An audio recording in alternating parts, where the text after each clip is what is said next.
الحمدللہ والصلاۃ والسلام علی رسول اللہ۔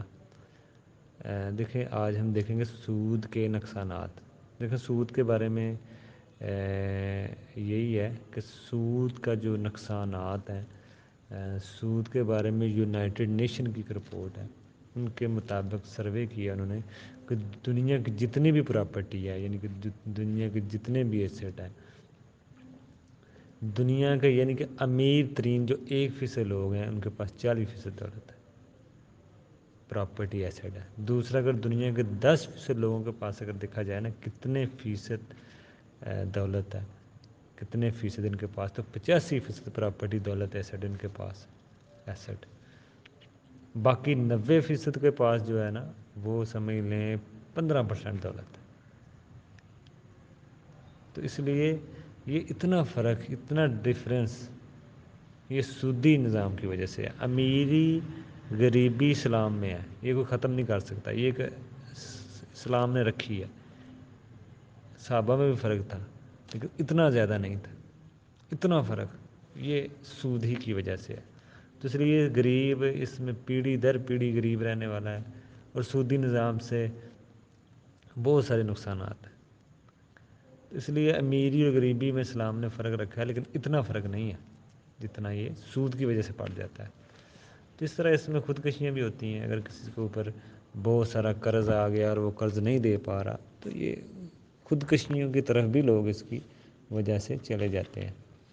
مثال کے طور پر جیسے اس سے اور بھی ایک چیزیں مہنگی بھی ہوتی ہیں، جیسے بندہ کوئی قرض، سودی قرض سے وہ کوئی چیز تیار کر رہا ہے، کپ تیار کر رہا ہے، کاروبار کر رہا ہے، تو وہ اپنا وہ جو ریٹ ہے وہ سود کو بیچ میں رکھ کے ہی طے کرے گا، اس نے سود بھی دینا ہے، اس حساب سے پھر اس کا ریٹ رکھے گا۔ تو اس لیے اس سے یہ بھی ہوتا ہے، چیزیں بھی مہنگی ہوتی ہیں، ٹھیک ہے نا۔ اللہ کے نبی نے اس میں ایک اور چیز ہے کہ نبی علیہ السلام نے یہودیوں سے بھی خرید و فروخت کی ہے، یعنی کہ انہوں نے جو خریدے تھے ڈھال کے طور پر رکھ کے، گروی ڈھال رکھی تھی گروی کے طور پر، رہن کے طور پر، اور ایک یہودی دکاندار کے پاس انہوں نے رکھی تھی اللہ کے نبی نے۔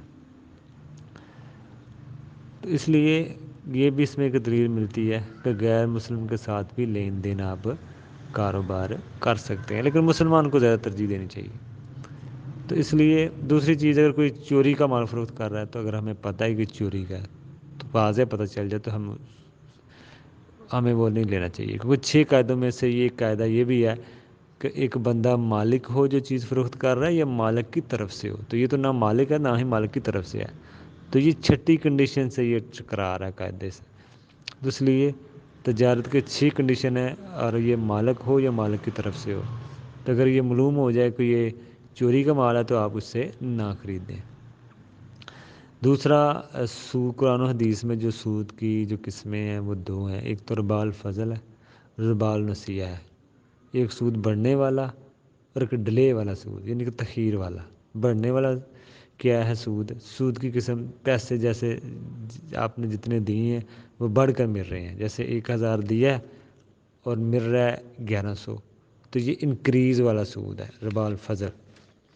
جیسے آپ نے کسی کو پیسے دیے ہیں اور وہ 1 لاکھ دیا تو 1.5 لاکھ آئے، اس سے سود کہتے ہیں۔ 50,000 کچھ ٹائم کے وہ زیادہ آ رہا ہے، تو اس لیے پیسے کے بدلے پیسہ بڑھ کر ملے اسے سود کہتے ہیں۔ نبی علیہ السلام فرمایا اگر تمہارا کسی پر حق ہے وہ تمہیں جو دے یا کوئی اور چیز دے تو وہ نہ لے، جو ہو یا گیہوں، کوئی بھی ایسی چیز، گیہوں دے یا جو دے تو آپ وہ نہ لے، کیونکہ وہ سود ہے۔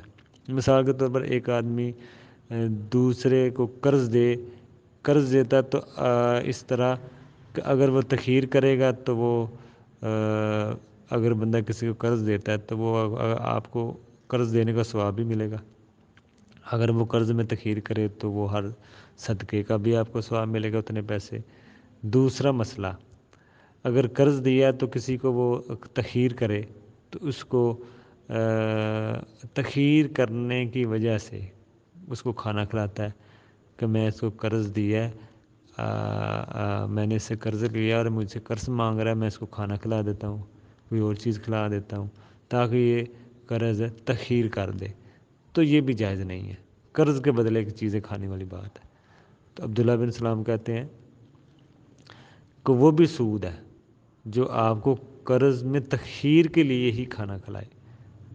ہاں اگر نارمل وہ پہلے بھی کھلاتا تھا تو پھر تو ٹھیک ہے، اگر قرض کے بدلے میں ہی دے رہا ہے یا وہ قرض کے بدلے تخیر کی وجہ سے دے رہا ہے تو پھر علماء کہتے ہیں پھر وہ نہیں کھانا چاہیے۔ اگر وہ پہلے بھی کھلاتا تھا تو پھر تو ٹھیک ہے بات، اگر قرض کی وجہ سے دے رہا ہے تو پھر یہ جائز نہیں ہے، پھر یہ صحیح نہیں ہے۔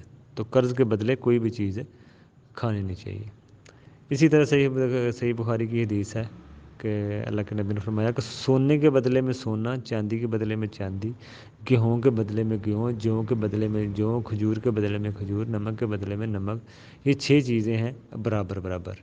ان کی جب آپس میں ایکسچینج ہوگی، کھجور کی کھجور سے، گیہوں کی گیہوں کے، نمک کی نمک کے، اور چاندی کی چاندی سے، سونے کی سونے سے، تو برابر برابر، اس میں ادھار بھی نہیں ہے اور کمی پیشی بھی نہیں ہے۔ ہاں اگر ان میں جنس سے بدل جائے پھر الگ مسئلہ ہے، ٹھیک ہے نا، جنس سے بدل جائیں تو پھر الگ مسئلہ ہے۔ سونا چاندی، سونے کے بدلے چاندی، یا چاندی کے بدلے سونا، یا نمک کے بدلے گیہوں، کھجور کے بدلے کچھ اور چیز، ان کی جنس بدل جائے۔ ہاں اگر کھجور کے بدلے کھجور ہے تو پرانی اگر 2 کلو ہے تو نئی بھی 2 کلو ہے، یہ نہیں کہ اس میں جو کم کوالٹی کی کھجور ہے وہ 2 کلو اور اعلیٰ کوالٹی کی 1 کلو ہے، تو ایسے نہیں ہونا چاہیے۔ اسی طرح سونے میں بھی ہے، سونا 10 گرام دے رہے ہیں پرانا تو نیا بھی 10 ہی لیں۔ ہاں علیحدہ علیحدہ آپ اس کو بیچیں اور علیحدہ خریدیں تو پھر اس میں فرق پڑ سکتا ہے، کوئی مسئلہ نہیں ہے۔ پرانا پہلے آپ بیچ لیں، کوئی بھی ریٹ ہو کوئی مسئلہ نہیں، پھر نیا آپ خریدیں، کوئی بھی ریٹ ہو کوئی مسئلہ نہیں۔ اور سونے چاندی میں تھوڑا سی الگ قسم ہے، ایک اور بھی شکل ہے کہ اس میں آپ ادھار نہیں کر سکتے۔ باقی چیزوں میں ہو سکتا ہے، ایک طرف پیسہ ایک طرف چیز ہے، ہو سکتا ہے، لیکن اس میں ادھار، سونے چاندی پہ ادھار جائز نہیں ہے۔ چیک پہ بھی نہیں آپ خرید سکتے، انسٹالمنٹ پہ بھی نہیں خرید سکتے، ایڈوانس پیمنٹ پہ بھی نہیں خرید سکتے، کریڈٹ کارڈ، چیک، کسی چیز پہ آپ انسٹالمنٹ میں بھی نہیں خرید سکتے۔ یہ ہاتھوں ہاتھ والا رول ہے، کیش، یہ سونا چاندی میں رول ہے جو اللہ کے نبی نے بیان کیا ہے۔ اور پیسوں میں، ہاں پیسوں میں بھی یہ ہے کہ اگر جنس بدل جائے، جیسے ڈالر ہے، پاکستانی روپیہ، کمی پیشی ہو سکتی ہے۔ پاکستانی روپیہ پاکستانی روپے کے ساتھ کمی پیشی سود ہے، جیسے نیا آپ 1200 دے رہے ہیں پرانا اور نیا 1000 لے رہے ہیں نئے پیسے 10 کے، تو یہ سود ہے، ٹھیک ہے نا، کیونکہ نیا ہو پرانا ہو اس کی ویلیو ایک ہی ہے۔ تو ہاں اگر اس میں ریال ہوں یا ڈالر ہوں تو پھر پیسہ سے اس کی ویلیو کے حساب سے فرق پڑ سکتا ہے، کیونکہ یہ جنس چینج ہو گئی ہے۔ تو یہ رول کا بھی پتہ ہونا چاہیے۔ السلام علیکم۔